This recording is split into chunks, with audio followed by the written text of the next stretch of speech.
Hello, everyone. This is Brent Johnson with MILKSHAKES Markets Madness. This is a show where we talk about the financial markets and all the madness that surrounds not only those markets, but the world around us. And we do it through the lens of the dollar milkshake theory, which is a framework for thinking about how a sovereign debt and currency crisis could potentially play out and the role of the global reserve currency in those markets. And if anybody is new to the show, welcome. For the longtime subscribers and listeners, you know that we have a little bit of a new format as of last week. And the new format is going to be that there is no common format. As of right now, what we are going to do going forward is a little bit of everything. Sometimes you're going to have me come on and just talk. Sometimes I'm going to go over some charts and some things I'm looking about and thinking about in the markets. Sometimes I may have one guest on, and sometimes I may have a couple different guests on where we can have either a lively debate or just a lively discussion. But if anybody is new, there was also you can go to our website or to our playlist here, and you can go way down the rabbit hole on the Start Here playlist if you're not familiar with the dollar milkshake theory and all the stuff that we have talked about before. And for anyone who tuned in last week, you'll know we talked about. Well, it's funny, we kind of talked about what we talked about 2 weeks ago, because 2 weeks ago we talked about how markets were very overbought and that a number of different signals that I was looking at were indicating it was time to not just have hedges on, but to increase the hedges and even be, net short as a result. And as we spoke last week, that started to play out pretty well. And I went through a number of reasons and actually showed some of the indicators that I looked at. So if that's something that you're interested in, again, go back to last week's show and you can review some of those indicators and signals that I used to kind of make that decision. And one thing I'll say is I've been doing this for 25 years now, and in the 25 years, I had never seen a situation where all the signals hit at once. And I would guess that I could do this for another 25 years and we'll never see a confluence of signals like I did in the middle of July again. But anyway, the decision to dramatically increase the hedges and even be net short was a good one, because 2 weeks ago we saw the market start to fall. And then we had the Fed meeting this week, and we had a non-farm payrolls number this week, and it continued the move to the downside. Now, here's the funny thing, is a lot of people are talking about this is the end of the world. Here it comes. It's the big crash, 1929 all over again. But really, markets were only down a couple of 2 to 3% this week. And, maybe they were down 2 to 3% last week. And so I think the tech, NASDAQ is probably down 7 or 8% from its high.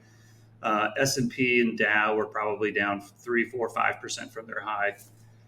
So we haven't seen a real crash yet, and markets are really kind of only back to where they were in April or May. But what we did see is a dramatic rise in the VIX. The VIX went from 13 to 30, and then I think it pulled back to 25 or something by the end of the day on Friday. But there's been a lot of discussion about, Powell messed up. Powell should have cut rates on Wednesday. He didn't. He indicated that they still needed to see more evidence that inflation was coming down, and they needed to see more evidence that the labor market was tightening, and all this stuff. And so, what I kind of find funny is that all year, or even before, for the last several months, all I have heard is that the Fed and the Treasury are in big trouble because interest rates have risen dramatically, and the Fed and the Treasury now has to refinance all this debt because over the last couple of years they issued a lot of short-term debt, and now they have to refinance that now that rates are significantly higher. And my gosh, what are they going to do? Rates are just going to continue going higher, and the financing costs will just balloon. And the thing is, though, this last week, as equities sold off pretty hard and as volatility rose, yields came down quite a bit. And so the Fed and the Treasury no longer have to worry as much about these higher refinancing costs. And there's a lot of people who think that those yields are going to continue to come down as we continue to have more pain in the markets. And so it's very possible that all of the people who said that the Fed was stuck because interest rates were going to rise and they have to finance at higher rates will be wrong, and that they will be now refinancing at lower rates. But that's not really the funny part that I find. The part that I find funny is, again, for the last several months, they were worried about how the Fed was going to refinance at these higher rates. Well, now that markets have started to come down, many of those same people are saying, see, the Fed is stuck. They don't know what to do. They must be freaking out that this is happening. Well, if they were worried about higher rates being a problem for them refinancing, and they wanted rates to come down, and they wanted to be able to refinance at lower rates, then why on earth would they be upset after the price action last week? Now, I'll admit that they probably don't want markets to crash 20, 30, 40%. And of course, if that happened, they're going to come in and they're going to do QE and they're going to go back to all these incredible monetary policies. But as of right now, funding costs have fallen fairly dramatically in a very short time period. And stock markets have only come down, 5 to 10%. They're back to where they were kind of in late Q1 or early Q2. They're still up dramatically from where they were a couple of years ago. And now financing costs are lower. So that's what I kind of find, that's one of the things that I kind of find interesting this week. The other thing that's kind of interesting is the many people that said the next time there's a crisis, yields won't fall, they'll rise because the debts have gotten so big and the budget deficits have gotten so big, and the market is not going to want to continue refinancing the Treasury at these 4.5% or 4 to 5% rates. Rates are going to go to 6%, 7%, 8%. They won't buy Treasuries the next time there's a crisis. Well, they bought Treasuries this last week. And again, people always say, who's going to buy the debt? Well, as of right now, the market has been very happy to buy the debt. Now, here's the thing. I'm actually not a huge bond bull. I'm not a Treasury bull. I own a bunch of short-term Treasuries, but I don't own bonds or some, T-bills, but I don't own a bunch of long-term bonds. I'm not betting on the long end of the curve falling dramatically. I know a number of people that are. I actually don't think it's a bad bet to do it. I know some people have already made some good money doing that. I think George is one of them. George Gammon, my buddy George Gammon, I think bought some call options on TLT recently. And so, it's not that I don't understand that argument. I'm just saying I am personally not making that bet. Part of the reason I'm not making that bet is I think in the years ahead, while I certainly understand the reasoning for yields to fall dramatically, I still think it's possible that they go higher.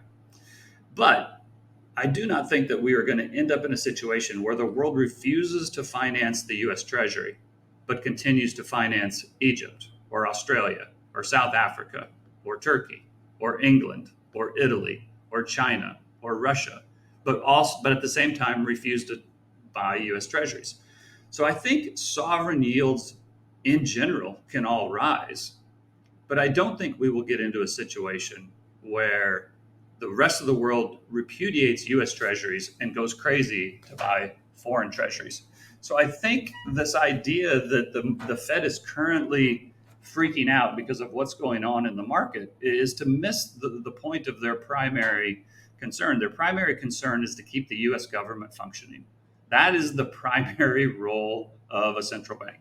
And they will be the lender of last resort if it comes to that. But so far, they're probably not totally upset with price action over the last week or so. The other part is I don't think that the Fed is shocked at what has happened. Remember, a couple years ago when they started raising interest rates, the whole reason to raise interest rates in the first place was to tame animal spirits and get inflation and prices down.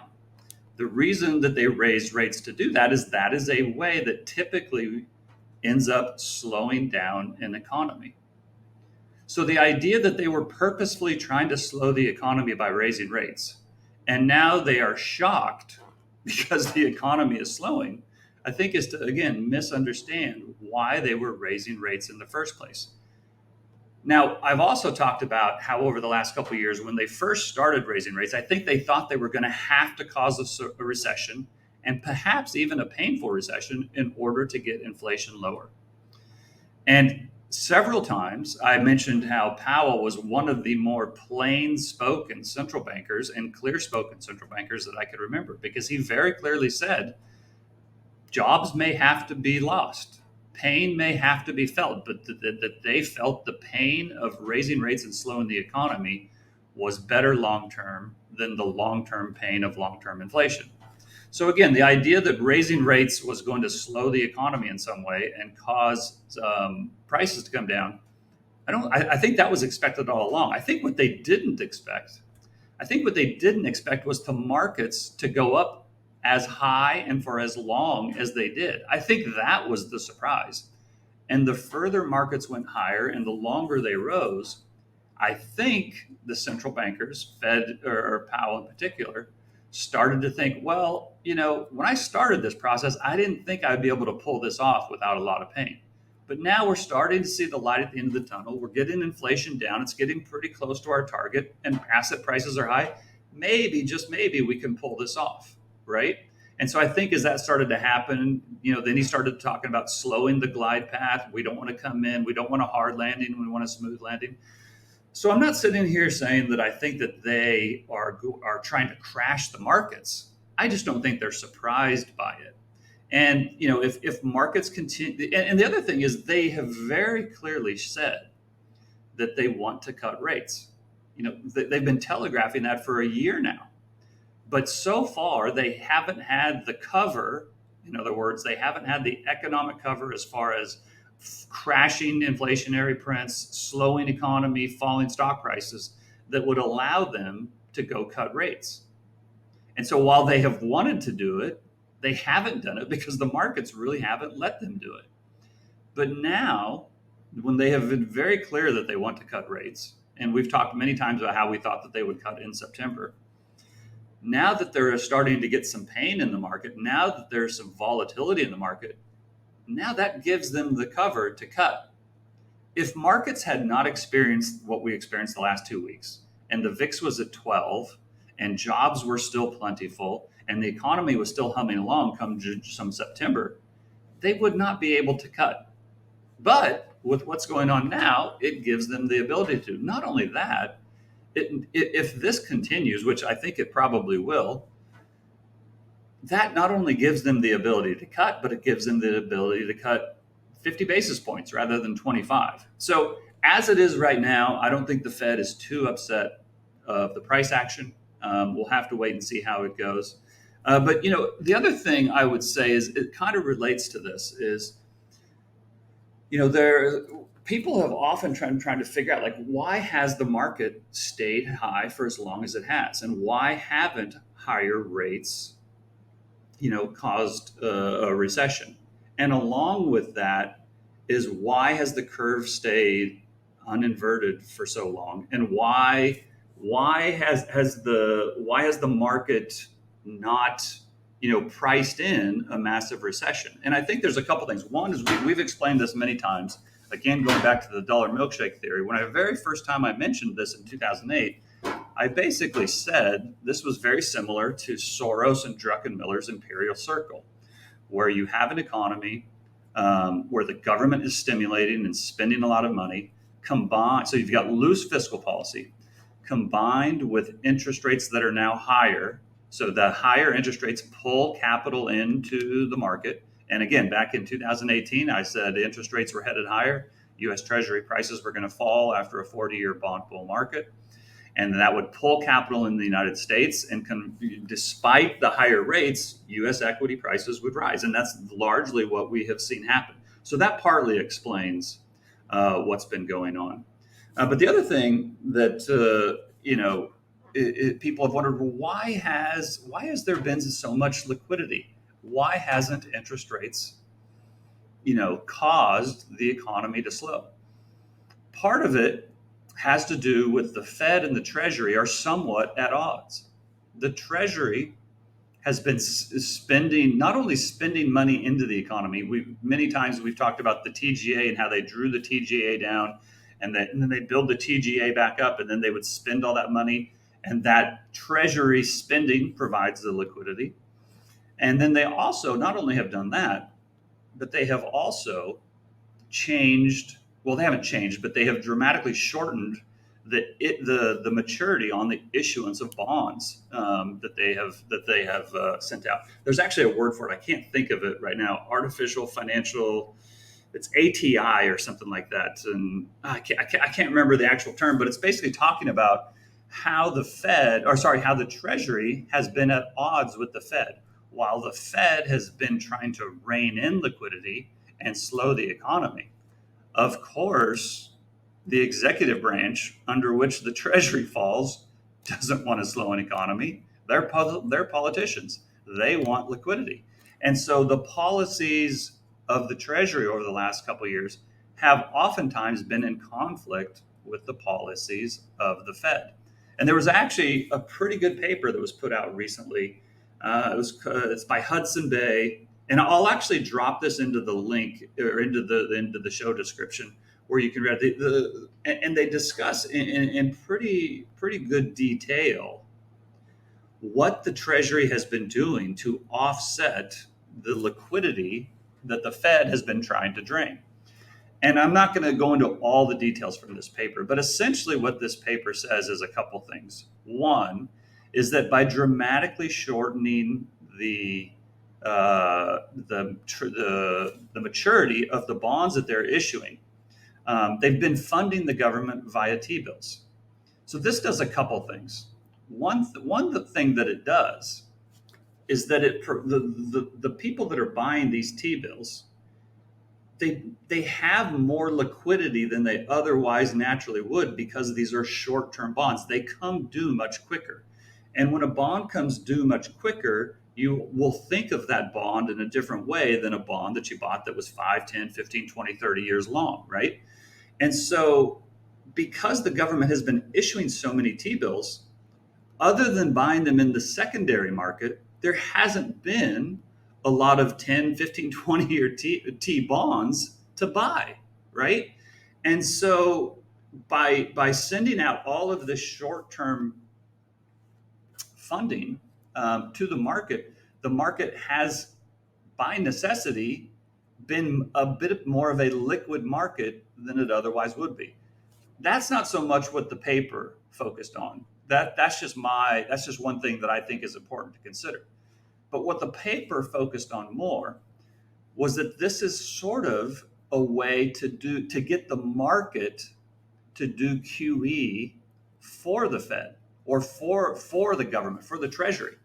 And if the Fed wasn't going to do the QE, then they would just get the market to do it. Now, how does that work? Well, again, you kind of have to understand how the monetary system works and why big asset allocators and why hedge funds, governments, central banks, these big players, why they buy T-bills, why they buy bonds, government bonds, U.S. government bonds in the first place.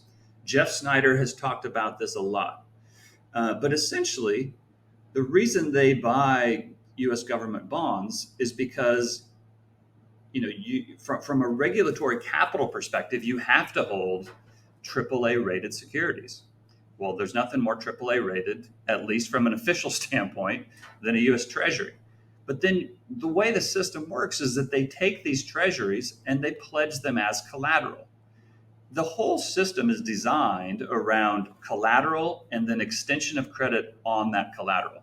So they buy these T-bonds or 10-year bonds, 20-year bonds, whatever they are, and then they will post them as collateral, and they get almost 100% marginability against those bonds because there's so much demand for bonds because of the way the system is designed. So they have a ton of liquidity, and so that is one of the reasons that they buy them. But if the government, meaning the Treasury, is no longer selling 10-year bonds and they're only selling T-bills, then that means the only place to go get 10-year bonds or longer bonds is from the market. And so the point of this paper is talking about how interest rates would be much higher if the government was issuing more long-term bonds. But because the government is issuing short-term bonds, it makes the supply of longer-term bonds smaller. despite all the demand that there still is for them. And so the market has gone out and bought the 10-year bonds or longer on the secondary market because that's where the supply is. So think about it. If you're used to a supply of goods and that supply continues to grow over time, and then all of a sudden that supply stops growing and all you have is existing inventory, but you need it. And so all the demand still exists, but the supply is no longer growing and perhaps even falling as those 10-year bonds come due and they, get eliminated from the market. Then that pushes up the price for the Treasury, which brings down the yield for the Treasury. So anyway, I think that's a pretty interesting thing to think about. And the one thing I'll say with this, I don't think too many people thought of this before it happened. And I think I give these guys credit for identifying what was going on or what has been going on and why the Treasury has been issuing so much short-term paper. But one thing I would use this to make people think about is I've now been doing this. Actually, this week, I just thought of this. This week, holy cow, I can't believe I had missed this. This week is literally the 25-year anniversary of me starting on Wall Street, my Donaldson, Lufkin, and Jenrette training program. Now, I probably wasn't smart enough at the time to even understand what central banks did. That took me a long time to figure that out, admittedly. But once I kind of did start figuring it out, a lot of the stuff started to make more sense. But I can remember, so I started in 99 and the dot-com bust was less than a year later. So I got hit in the head pretty quickly in this business, or to see that things don't always go up and they're not always rosy. And within 18 to 24 months of me starting in this business, I started to hear the Fed is out of bullets. There's no more moves they can make. They are behind the eight ball. They're stuck in the corner. This is a prison of their own making. They're done. Da, da, da, da, da, da. And at the time when I started hearing that, I probably didn't really understand what people were saying and what they meant. But as I got further along in this business and I started to kind of learn the role of the central bank and how things actually worked, I started to understand what they meant better. And I kept hearing it. But the point of me saying this is for almost 23 of the 25 years I've been in business, I have been hearing the government's stuck, the Fed is out of bullets, the Treasury is in trouble, they're not going to be able to get any funding, and yet they keep figuring out ways to do it. Now, I'm not saying this because I think this will always be the case and that they can never have anything go wrong. I think things are going to end up going wrong in a big way. But I'm not naive enough to think that the Fed is out of bullets. I'm not naive enough to think that the Treasury doesn't have any more tricks up their sleeve. These are very smart people. No matter what you think, or matter the jokes you hear, the memes that are sent out about central bankers. These are not stupid people. Now they may be misguided, they may be power hungry, they may be arrogant, and these very well laid plans of theirs may in fact blow up in their faces. But these are not stupid people. And to continually think that they are, I think puts you at a disadvantage. So the next time you hear the Fed is out of bullets, there's nothing they can do, think back, or the government or the Treasury or whatever it is, think back to this conversation that we're having in this report, and that they figured out a way to get the market to do their bidding for them. And again, it doesn't mean it's always going to be the case, but I think this is a good example where some widely held beliefs have once again been proven, at least for now, to be wrong. And if really smart people can be wrong, then you can probably be wrong as well. I can be wrong as well. And so to keep an open mind and remove the words always and never from your investing vocabulary. So that's the lesson from that part of what went on in the markets this week. The other thing that I wanted to talk about is I think over the years, I have largely been assumed to be a big Treasury bull. And I kind of mentioned this at the beginning of the broadcast here. I'm actually not a Treasury bull. And I'll reference the very first conversation I had about the whole dollar milkshake theory. Again, back in 2018, I did a long interview on Real Vision. It's still online. You can go watch it and you can see exactly what I said. And the story hasn't changed since that very first conversation. And essentially, what that conversation said was that the 40-year bond bull market is coming to an end, interest rates will rise, and bonds will fall. I then went on to say that as a result, the dollar will go much higher. Now, I think the U.S. government's going to be able to fund itself a long, long time after many of the other governments around the world. But that doesn't mean that I necessarily think yields are going much lower. Again, as I mentioned a little while ago, I totally understand why they might. They could even go negative for all I know. But that's not my central bet. My central bet has been on the dollar itself. And I'm not even betting on dollars directly. I'm not holding a bunch of dollars. I'm not advocating that you own a bunch of dollars. I'm advocating to understand what happens when the dollar goes higher and the ways to allocate your portfolio as a result. But I'll often get questioned about, well, if if yields crash and treasuries go up in value, doesn't that make the dollar go up in value? Well, the short answer is it could. But there's this theory called the dollar smile theory. And that says that the dollar does very well in times of extreme pain. The dollar can do well in times of extreme optimism, because in both cases, people want to fly to the strongest market. And that has typically been the United States. It's kind of in the middle ground where the dollar can lose value when things are just kind of going sideways or whatever, or if things are starting to slow or starting to rise, then you can get a lower dollar. But in the extremes on each end, you typically get a stronger dollar. But barring the big sell-off and extreme flight to safety, oftentimes the dollar and treasuries will trade in opposition to each other. And the reason is, if treasury prices go down, that means yields are going higher. And as yields go higher, that makes it more attractive for short-term money to park in the dollar. So again, if there's any doubts about this, just go back and look at 2022. The reason the dollar got so strong in 2022 was because treasury prices were falling, but the yields were rising. And so as the yields rose, the dollar became more attractive versus other currencies. And then not only that, if you want to buy into the U.S. stock market, the first, like as an example, if you want to buy Coca-Cola, or if you want to buy an apartment in New York City, or if you want to buy ranch land in Texas, and you're a foreigner, the first thing you have to buy is dollars. And then after you have dollars, then you can go buy Coca-Cola. Then you can go buy that apartment. Then you can go buy that farmland.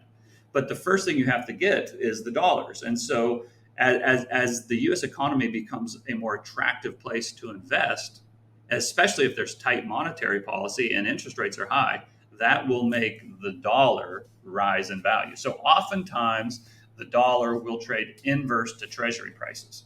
So I think that's one thing that's important to know.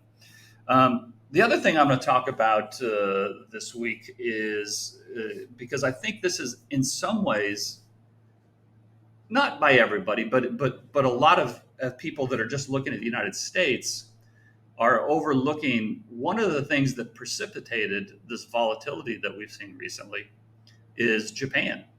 And many times on the show, people have asked me what I worry about, what I think is going to cause things to go south in the U.S., et cetera, et cetera. But the reality is I've always been much more worried about what happens outside the United States than I am inside the United States. And I've often said I don't know whether it's going to be Europe, whether it's going to be China, whether it's going to be Japan, which is the first domino to drop. I don't really know, because they all have their own issues. But what we've seen over the last couple of years has been that the yen has just fallen dramatically. It went all the way to 160 recently.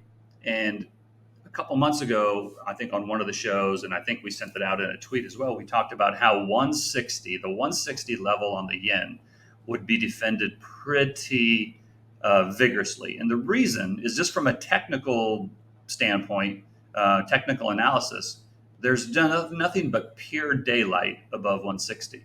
And again, when you remember, when we're talking about the yen, as the yen goes higher, as the number, as you know, if the yen's at 140 and it goes to 160 and it goes from 160 to 170, that's the yen weakening. So as the you know the cross rate with the dollar, as it rises, that's the yen weakening. And what we were saying is that there's nothing but daylight above 160, and that means that would be the yen really crashing. So if the yen went to 200, that would be a total crash, which I do think it's going to 200, by the way. You've heard me say that before. But we said that it would be defended vigorously by the Bank of Japan at 160, because if it really gets through there, then it becomes a real crisis for them. And that's exactly what we've seen. So, you know, a couple of years ago, the yen was like a 101 or 102. And then, you know, a few weeks ago, a month ago, it was at 160. So think about it. That's a 60% move in a major currency. That's an enormous move. And the yen was just, you know, losing all purchasing power, and it was starting to cause a crisis for Japan. And so the Bank of Japan raised rates recently.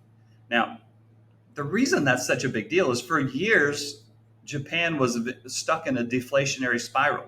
And they, more than anything, they wanted a little bit of inflation, right? And the problem is every time they would try to strengthen the currency, the way you strengthen the currency, again, we were just talking about this with relation to the dollar, is that you raise interest rates. If you raise interest rates, that makes that currency more attractive versus other currencies. But the problem with them raising interest rates is that they, for years, were issuing either zero coupon or negative yielding coupons on JGBs, the Japanese government bonds. So the pension funds, the banks, the endowments, the banking system, the investors in Japan that have bought all these Japanese government bonds, and by the way, the Bank of Japan was buying them too, and they're the biggest holder. But as they buy those bonds that are either zero yielding or negative yielding, even the slightest uptick in interest rates all of a sudden causes those bond prices to fall. And if the bond prices start to fall, then all of a sudden the banking system is in trouble, or the balance sheet of the endowment is in trouble, the balance sheet of the insurance company is in trouble. And it very quickly gets into a crisis. So if Japan even raises their interest rates a little bit, it would often cause problems in their banking system.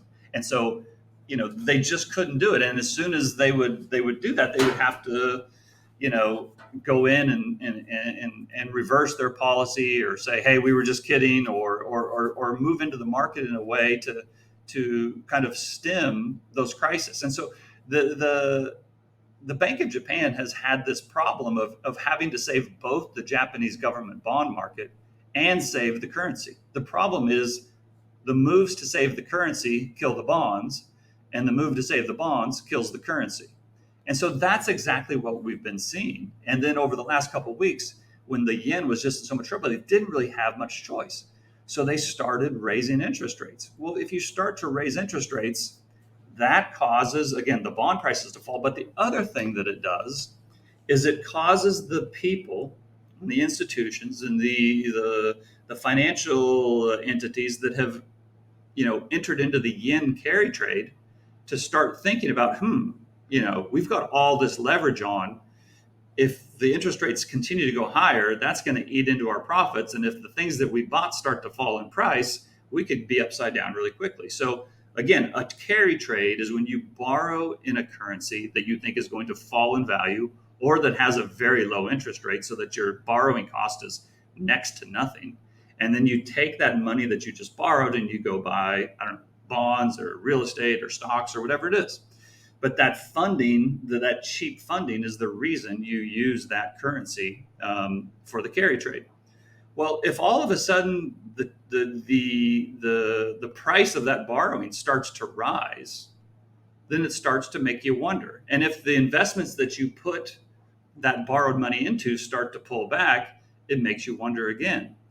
And here's the thing, when a carry trade, especially something like the yen, like that's as big as the yen, if that starts to unwind in a hurry, well, then what that is doing, it's causing, it's basically a liquidity pull from the rest of the world back into Japan. If the liquidity is being pulled back into Japan, that means it's leaving somewhere else.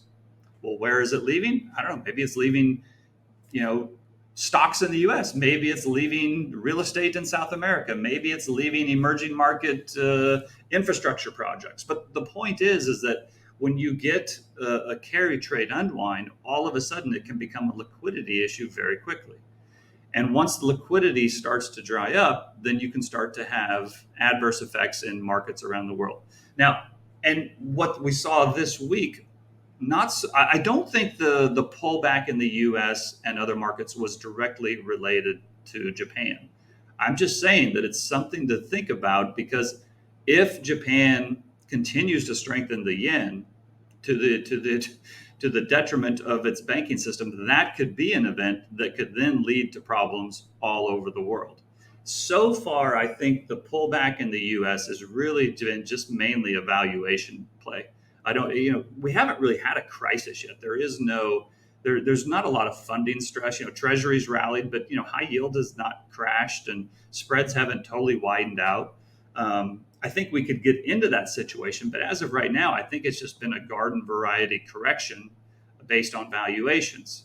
But there's a lot of moving parts out there that says that could be more than this. The fact that Japan is having to defend its currency while at the same time defending its bond markets, that's one thing. China has had to drop interest rates dramatically recently, and now they're talking about doing helicopter money to the people in China. So they continue to have a lot of issues.